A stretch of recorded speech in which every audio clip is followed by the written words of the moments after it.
I think he's very good in this movie, and I think he really makes this. And there's some really priceless moments of noises as well. Bits. There are just amazing bits.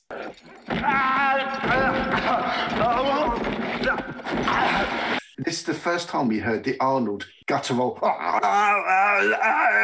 that thing he does. That's really good. He's done it in virtually every other film he's made. It's brilliant. Like if he's falling off something. That's why it's so prime Arnold, isn't it? The only thing is you don't get any of his later action movie classics like "Come on, come on." Yeah. Your Arnie impression's amazing. But you didn't get the. That's more of a trademark than "I'll be back," really, isn't it? It is really, yeah. Because it goes right back to the first film.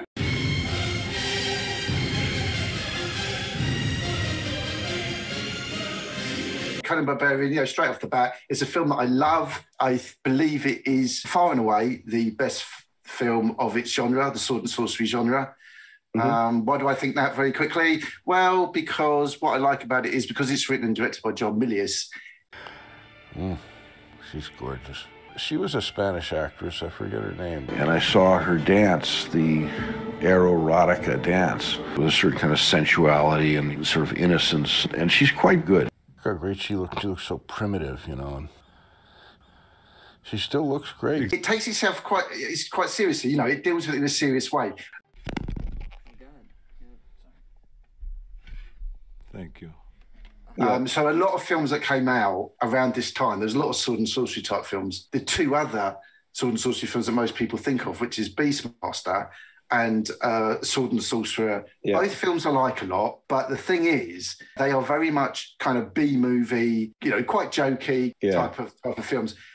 Conan, because it's John Milius, you've got that whole kind of Nietzschean layering to everything, and it's almost kind of like a study of machismo, isn't it? Masculinity. Obviously, this is a character based on the pulp novels of Robert E. Howard, who was a really kind of an interesting dude. He committed suicide when he was like 31 because most people said that he kind of tied into the whole kind of immortal masculinity thing. He didn't want to get old. Really? Which is ironic, because if you look up a picture of Robert E. Howard, even though he died when he was like 30, he actually looks a good 20 years old. Does he look worn? I think it was perhaps the time. Looks a bit Spiv-like. He looks a bit like, who's the Spiv in Dad's Army? He looks a bit like him. But James, what is Conan the Barbarian about? Barbarian? The Barbarian. There's a boy. He's lost in the woods with his mom. Then members of Iron Maiden turn up, led by the child of Darth Vader and Kim Kardashian. He chops off his mum's head. Then he gets captured. He gets put on this kind of mill thing and he pushes it for ages, and then he gets old. Then he meets a lady. Now he has sex with this lady. She turns into a witch and he has to throw her on the fire and she explodes. A thing that we can all relate to. She's done. He gets drunk. He punches a camel. He punches a creepy priest nonce. He gets crucified. He munches on a vulture's head. Some animated things arrive. Darth Vader turns into a snake. There's a massive orgy. Got a little bit lost at this point.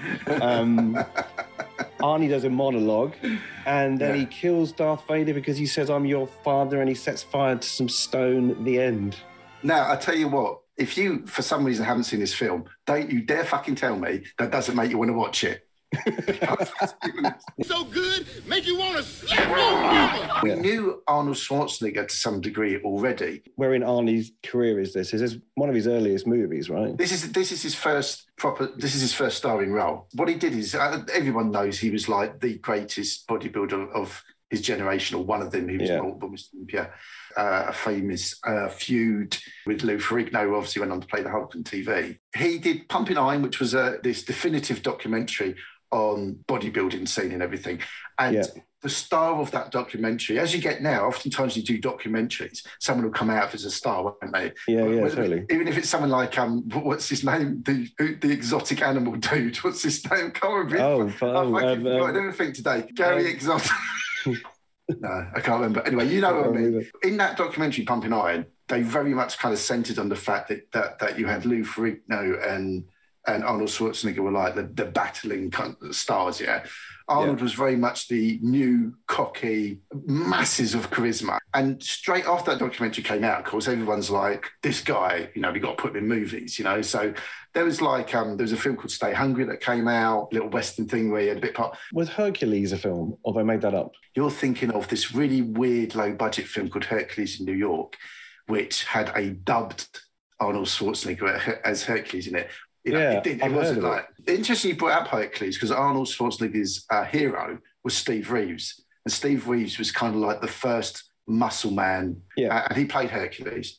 Conan was the big one. Even though it was his first big starring role, weirdly, I still think this is among the best work Arnold's done. I was going to say, watching it again, I was thinking, right, this is one of Arnie's first roles as an actor, and I thought, he's going to be awful, but I thought he was really good. There's a bit near the end where he does a really emotional monologue. Yeah. And he sounds great. He hits all the notes and he's really emotional and he gets into it. And I was thinking, he's actually pretty good in this. I was really surprised. Grant me revenge. And if you do not listen, then the hell with you. The main, obviously, James Earl Jones is fantastic as Thulsa Doom. I mean, with that haircut, I mean, he gets away with it. I don't know how he gets away with it. He gets away with it, but he's so incredibly evil and intimidating in this film that he gets away with the haircut, doesn't he? Because you're like, it's a terrible fucking haircut, but who wants to tell him? Don't mention the hair. You're about to meet Thulsa Doom. Just don't look him directly in the fringe. He fucking knows. Just one little flick of the eyes up at the fringe, and he just slices your head straight off. He's fantastic in it. You've got Arnold, who was a bodybuilder, right? You've got Sandal Bergman, who was an elite, world-class dancer. Mako it is that plays the little Asian guy, the wizard that they meet, who I think is wonderful in this film as well. He makes some good noises. Subtlety is played by Hawaiian surfing champion Jerry Lopez. So you've got some really crazy casting in this film, but every single one of it comes off brilliantly.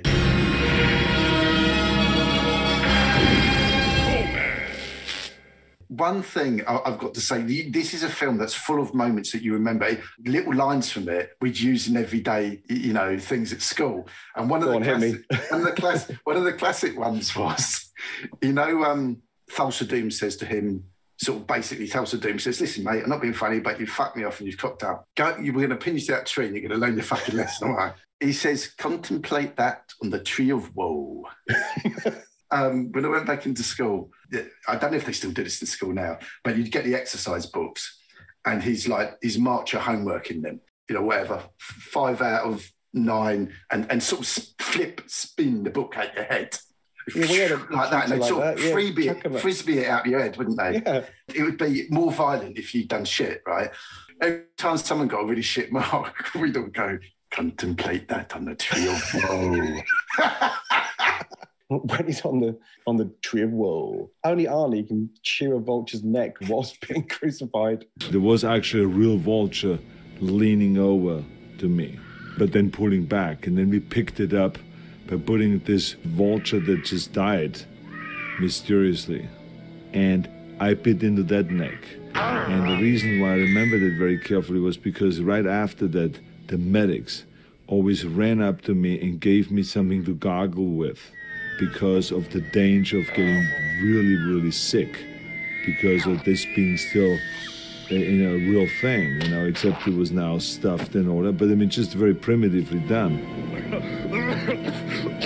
It's amazing. And it's really epic, and it goes through the whole thing. And then it gets to the end and there's a massive orgy and they're all drinking blue milk from Star Wars. And then Thulsa Doom just starts to turn into a snake for no reason.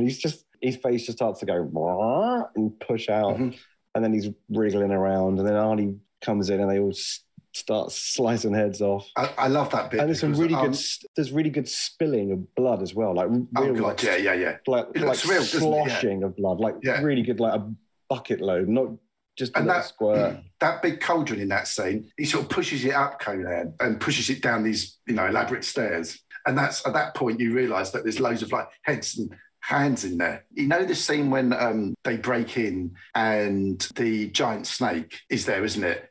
I thought those effects were some of the best effects I'd ever seen up until that point, because that big snake, at the time, you're like, that's really fucking convincing, that snake. Yeah, it's really there, like, yeah. It's really there, yeah. And it really... I can't let it go any longer. My favourite bit in the film, right? And not my favourite bit, my favourite line in the film is this scene. He's in a group of other like gladiators, barbarians, right? And this sort of older dude's in there. He says to them, what is best in life? And this guy says something, I don't remember his exact line, but he says something like, to go into battle, feel the wind in your hair, blah, blah, blah, blah, blah. And the guy goes, wrong! He then goes to Conan, who has, at this point, he is kind of like the top pupil. Conan, what is best in life? And Conan says, crush your enemies, see them driven before you, and hear the lamentation of the women. That's quite a line, isn't it? That line has become folklore. I always wonder to myself, what's meant to be going on in that scene? And then, do you know what it's like? Because it's all the barbarians together, all hanging out. It's like some sort of like corporate team building exercise. It's a bit like he's saying, now we've got a new starter today, Gary Conan. Now, stand up, Gary. And everyone's going like, we'll come to you first, Nick. Nick, what would you say is best in life? Well, I think having a healthy family, and I think, doing the best you can, and making, committing to work, and just really providing for your family and that, and in good health. Well, that's lovely, Nick. Now, Gary Conan, you're here first day today. What would you say is best in life? Crush your enemies, see them driven before you, and hear the lamentation of the women. Oh, well, Gary, well, we love your passion. Our guest, whose name is legend, must tell us truly.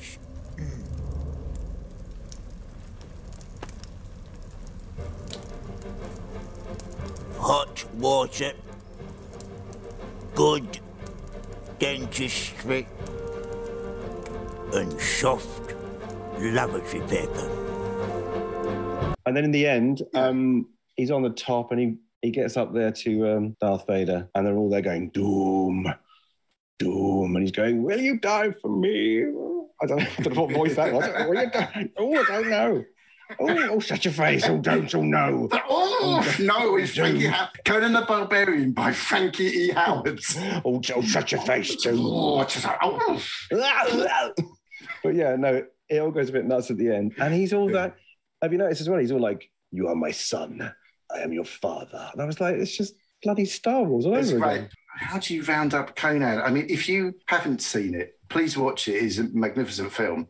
Also watch it if you're an Arnie fan. Also watch it if you're an Iron Maiden fan. And watch it. Do you want to talk about Thulsa Doom has these two henchmen. One's Lemmy from Motorhead, and one is Bruce Dickinson from Iron Maiden. Dickinson. One of them has a big sort of fucking hammer, like a big mallet, doesn't he? And the other one has a big sort of axe type thing. I think they really do look like people from heavy metal bands, don't they? Because they have that sort of people in heavy metal bands. To me, look a bit ugly with sort of bad hair. No one knows who they were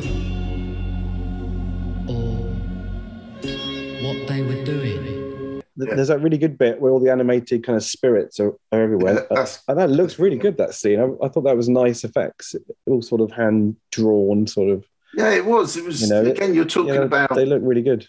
1982, aren't you? Talking about the early 80s. And they were done. All of the effects, everything works around this. The sort of world-building stuff is all brilliant, isn't it? Sets... Massive sets, massive sets. It's as they say, the money's very much put up on the screen. Yeah. What did Arnie go on to after Conan? Well, so Conan's 82.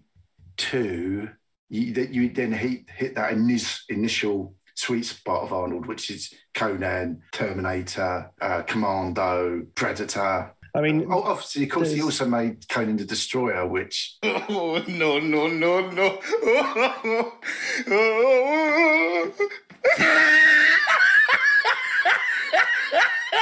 Arnold is a really good example of the difference between movie actor and movie star. Everyone knows Robert De Niro, right? Yeah. Without doubt, one of the greatest actors to ever ply the trade. His name on a film doesn't necessarily make it a blockbuster, though, or make it a successful film, yeah? So he's very much a movie actor, and there's lots like that. And then you get people like Arnold, the acting. He was not a movie actor, he was a movie star. And you've always had them in Hollywood. You've had movie actors and movie stars. Occasionally, the two come together.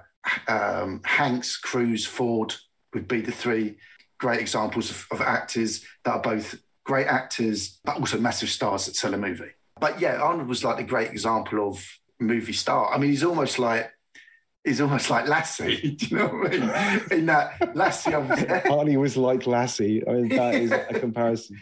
What can you say about him? He's an extraordinary man. I do recommend reading his excellent autobiography. Oh, yeah. And has probably the best appropriate title of an autobiography in history. Let me guess what it is. What do you think? The name of his autobiography is the name of one of his films, but it's perfect for autobiography. I'd have to really sit and think about that. Would you? No, go on, hit me. Yeah, I can't wait to know. Total Recall. Oh, God, it's too easy. It's brilliant, isn't it?